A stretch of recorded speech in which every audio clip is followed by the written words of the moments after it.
Bonjour et bienvenue pour ce nouveau numéro de l'Actu Bourse, le magazine des tendances de marché et des sociétés cotées. Et j'ai le plaisir d'accueillir aujourd'hui sur le plateau Philippe Rosio, PDG de Foncière Inéa. Bonjour Philippe. Bonjour. Alors, fondée en 2005 et présente en bourse depuis 2006, Foncière Inéa, c'est une foncière cotée spécialisée dans l'immobilier en région.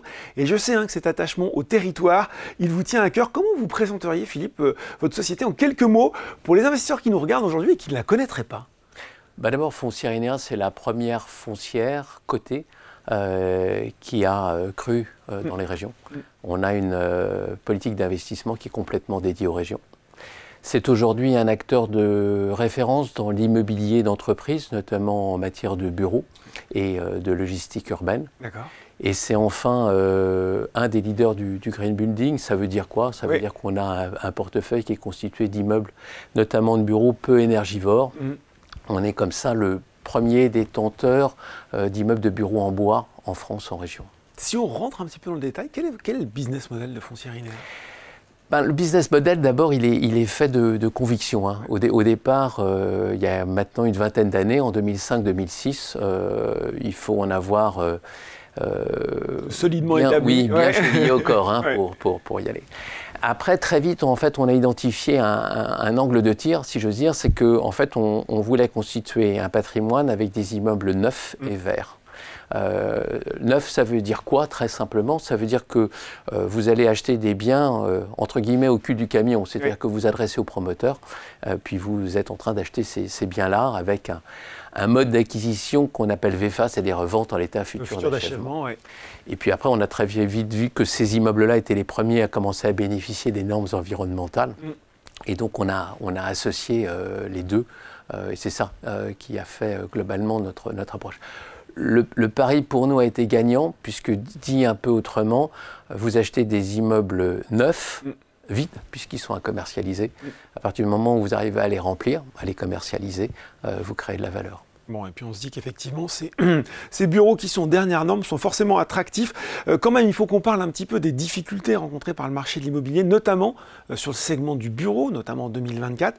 Comment vous analysez l'évolution de ce marché, notamment en région, et puis quelle est votre analyse de la situation actuelle? Alors, si on se détache un peu de l'avalanche de chiffres et puis de ces espèces d'études, mais qui ont pour nous un petit côté myope. Il y a deux éléments qui sont clés. Le premier élément, c'est, sans en avoir l'air, en 2024, les volumes qui ont été investis en immobilier d'entreprise dans les régions, c'est-à-dire, on prend immobilier d'entreprise, c'est-à-dire toute typologie d'actifs confondus. On prend les bureaux, le commerce, l'hôtellerie, la logistique, l'activité. Ce volume investi a été supérieur à celui qui a été investi sur Paris et la région parisienne. D'accord. 55% des investissements se sont faits en région. Ça on ne l'a pas forcément en tête, effectivement. Non, il y a un peu une bascule, mais quand on suit l'évolution, elle ne date pas d'hier. Le deuxième élément, c'est que les régions aujourd'hui attirent. Elles attirent les gens, personnes physiques, elles attirent les investisseurs, elles attirent les entreprises. Donc vous avez en fait deux locomotives en région. C'est d'abord un essor démographique qui ne se dément pas. Et puis ensuite, vous avez une croissance économique. Les locomotives sont les grandes métropoles régionales. Vous avez une ville comme Toulouse qui est en train de juste exploser, qui passe devant Lyon. Et vous avez à côté de ça, de manière assez étonnante, des tendances sociétales comme le coworking ou encore le télétravail qui, en quelque sorte, ont été absorbées. Je veux dire par là, c'est en date d'aujourd'hui, sur le coworking, vous aviez il y a 3-4 ans à peu près 14% des surfaces commercialisées qui étaient dédiées au coworking. Aujourd'hui, c'est 7%, ça a été divisé par 2. Ça a trouvé sa place. C'est un des ingrédients, si j'ose dire, du marché. Pareil pour le télétravail. Le télétravail dans les régions, il est géré, c'est un progrès, mais il faut bien prendre conscience que les temps de transport sont beaucoup plus réduits. Donc quelque part, ce n'est pas une absolue nécessité. Et puis les entreprises ont dit aussi qu'elles étaient contentes de voir aussi les salariés être au bureau de temps en temps. Bien sûr, c'est indispensable. Voilà, mais ça se fait, on va dire, naturellement. Voilà. Donc, un contexte finalement peut-être plus favorable qu'on ne l'imaginait. Vous avez d'ailleurs publié vos résultats 2024, c'était le 26 février. Moi j'ai retenu notamment quoi? La croissance à 2 chiffres de l'EBITDA, plus 16%. Comment vous réussissez à dégager cette performance? Et puis, qu'est-ce qu'il faut finalement retenir d'autre de cette publication?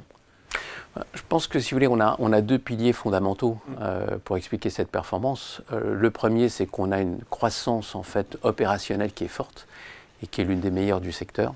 Cette croissance opérationnelle, c'est la croissance des loyers. Et elle est liée en fait à la fois à des loyers qui, à périmètre constant, c'est-à-dire au niveau du portefeuille que l'on a, ont bénéficié de l'indexation, et puis d'un apport de loyers nouveaux, puisque INEA n'a cessé de faire croître son portefeuille au fil du temps.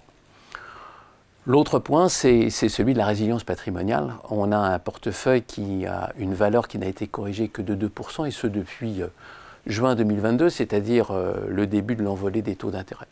Quand vous combinez les deux choses, ça donne effectivement les résultats qu'on a eus, qui sont des résultats à la fois, effectivement, qui attestent d'un dynamisme certain et qui sont sains. Récemment, on a eu le chiffre d'affaires du premier trimestre. Est-ce que ce nouvel exercice démarre aussi bien que celui que vous venez d'achever? On est effectivement à peu près sur la même tendance, c'est-à-dire qu'on a un chiffre d'affaires sur le T1 qui est en progression de près de 11%. Et dans l'analyse de chiffre d'affaires, vous avez également l'impact effectivement de cette croissance à périmètre constant qui est forte. Bon, si on se projette un petit peu tous les deux, à moyen terme, quels sont les objectifs opérationnels et financiers de Foncière INEA? Le sentiment qu'on a en date d'aujourd'hui, c'est que Foncière INEA rentre dans une phase de maturité. Cette phase de maturité, avec des marchés qui sont nos marchés sous-jacents, c'est-à-dire les marchés sur lesquels on travaille, les bureaux, la logistique urbaine, ces marchés sont sains. Donc en fait, notre ambition à horizon 2028, c'est de faire croître la rentabilité de la société. D'accord. Un mot pour conclure peut-être, Philippe, sur le cours de bourse, le titre qui se comporte bien depuis le début de l'année, et puis sur la base du dividende proposé, un rendement qui va ressortir un petit peu plus de 8%, joli rendement. Qu'est-ce que vous pourriez dire finalement aux actionnaires de Foncière INEA ou les investisseurs qui vous découvrent avec cette vidéo? Les actionnaires de Foncière INEA, on prétend qu'on les connaît pas mal, donc c'est plus m'adresser en fait à ceux qui ne nous connaissent pas. Je crois qu'il y a deux éléments clés. Le premier, c'est qu'effectivement, comme vous venez de le souligner, on a un dividende qui sera de 2,70 €, donc qui donne un rendement de l'ordre de 8%. INEA est une foncière qui n'a jamais cessé de faire croître son dividende. Donc là, vous avez un phénomène assez simple de pérennité qui est fort. Le deuxième élément, c'est quand vous achetez une action INEA, c'est comme si vous étiez en train d'acheter un immeuble de bureau neuf en région à 2 000 € du mètre carré. C'est inférieur au coût de construction, sans même prendre en compte la charge foncière. Donc voilà, se faire connaître, je pense, est utile pour nous en date d'aujourd'hui. On a mis un certain temps à créer cette valeur. J'espère que cette interview y contribuera. Bon, il n'y a pas forcément beaucoup de volume sur le titre. Est-ce que ça aussi, c'est quelque chose qui est susceptible d'évoluer? Plus on va attirer le petit porteur, plus on sera à même d'augmenter en fait effectivement le nombre de titres traités au quotidien. Bon, et ben voilà, le positionnement et les ambitions de Foncière INEA avec vous, Philippe Rosiot. Merci beaucoup. Merci. L'Actu Bourse, c'est fini pour aujourd'hui, mais on se retrouve très bientôt pour un nouveau numéro.